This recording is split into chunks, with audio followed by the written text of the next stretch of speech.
मम उन्नत पदवी योग्यता फल सिद्ध्यर्थं महाकाली महालक्ष्मी महाश्वर्यायुद्धरस्तु ज्योति महादेश्वर्यायुद्धरस्तु ओम्याः परिनिर्या फलपुष्पाया पुष्पैः रक्तपतुदास्तानं जगतः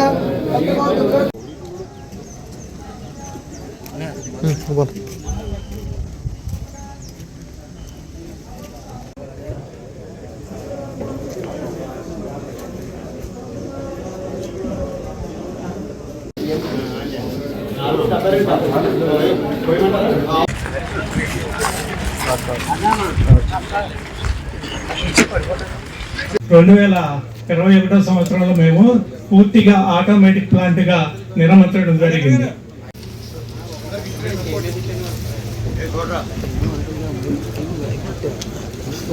ఈ కార్యక్రమానికి వచ్చేసిన ముఖ్య అతిథి గోపాలపురం ఎమ్మెల్యే మద్దిపాటి వెంకటరాజు గారికి, అలాగే రైతులందరికీ కూడా, అలాగే యాజమాన్యం ఈ సిబ్బంది అందరికీ కూడా ధన్యవాదాలు తెలియజేసుకుంటూ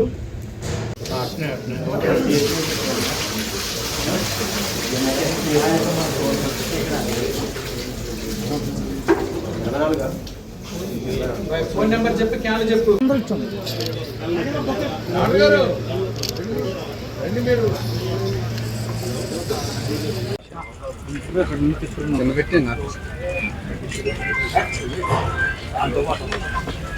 ప్రాసెసింగ్ కెపాసిటీ కూడా పెంచడానికి, ఇక్కడ సేల్ పెంచడానికి అనుగుణంగా ఇక్కడ ఫస్ట్ లెవెల్లో వచ్చేసి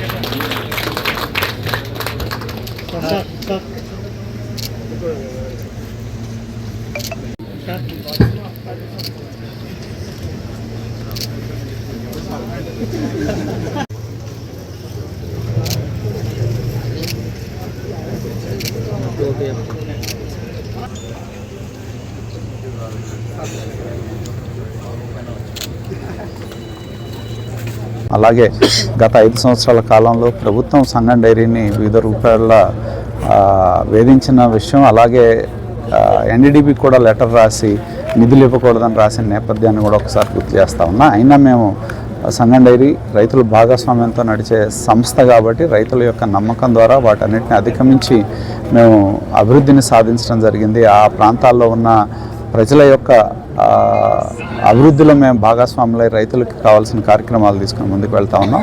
ఇవాళ రోజుకి 10 లక్షల లీటర్ల పైబడి పాల సేకరణ వివిధ ప్రాంతాల్లో మేము చేస్తూ, తెలంగాణ ప్రాంతంలో మిర్యాలగూడలో ఒక ప్లాంట్ని ఏర్పాటు చేసి, ఇప్పుడు నాయుడుపేటలో ఒక ప్లాంట్ని ఏర్పాటు చేసే దిశగా మేము ముందుకు వెళ్తా ఉన్నాం.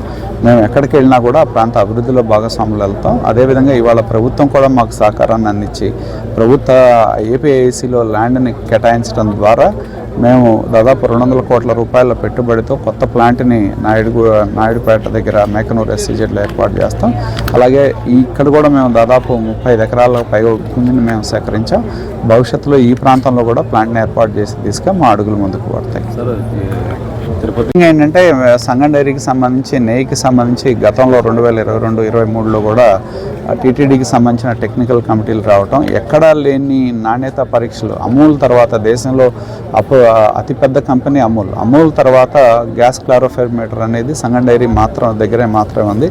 దానివల్ల ఏంటంటే నాణ్యతలో ఎక్కడ లోపం ఉన్నా కూడా గుర్తించే అవకాశం ఉంటుంది. కాబట్టి మేము ఇది 2023లోనే మేము దాన్ని అమూల్ తర్వాత మేము సేకరించి ఇంపోర్ట్ చేసుకొని మా దగ్గర నాణ్యత పరీక్షల కోసం వినియోగించడం జరిగింది. అన్ని టెక్నికల్ కమిటీలు, CFTRకి సంబంధించిన నిపుణులు వచ్చి మా దగ్గర ఉన్న టెక్నికల్ ఫెసిలిటీస్ పరిశీలించిన తర్వాత టెక్నికల్గా మమ్మల్ని ఎవాల్యుయేట్ చేసిన తర్వాత ఫైనాన్షియల్ బిడ్లో టెండర్ ద్వారా మాత్రమే మాకు వచ్చింది తప్పితే రాజకీయపరమైన దీంతో మాకు రాలేదు, లేదా ప్రభుత్వం మాకు ఇచ్చింది కాదు ఇది.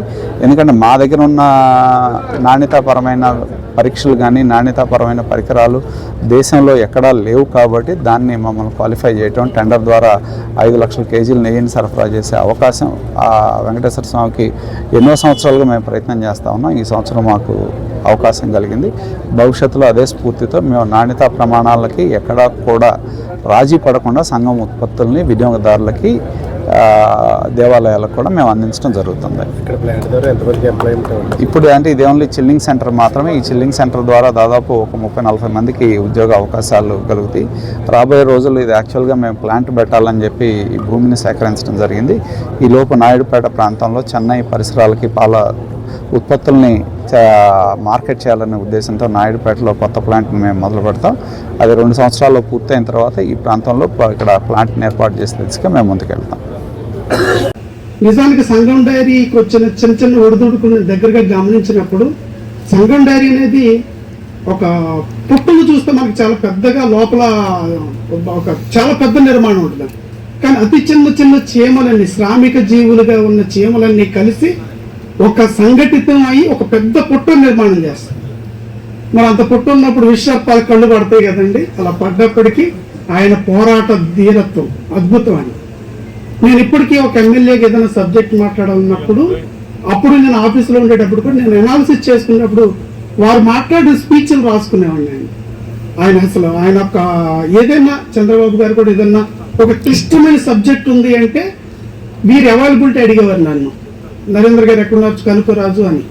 అంటే ఆయనకి అంత అపార నమ్మకం ఒక సబ్జెక్ట్ని డీల్ చేసే విధానం కానీ ఏ అంశాన్ని ఎలా తీసుకెళ్లాలని. అలాంటి వారు చైర్మన్గా ఉండడం అనేది నిజంగా రైతులకు ఒక రకంగా అదృష్టం, సంస్థకు ఒక అదృష్టం.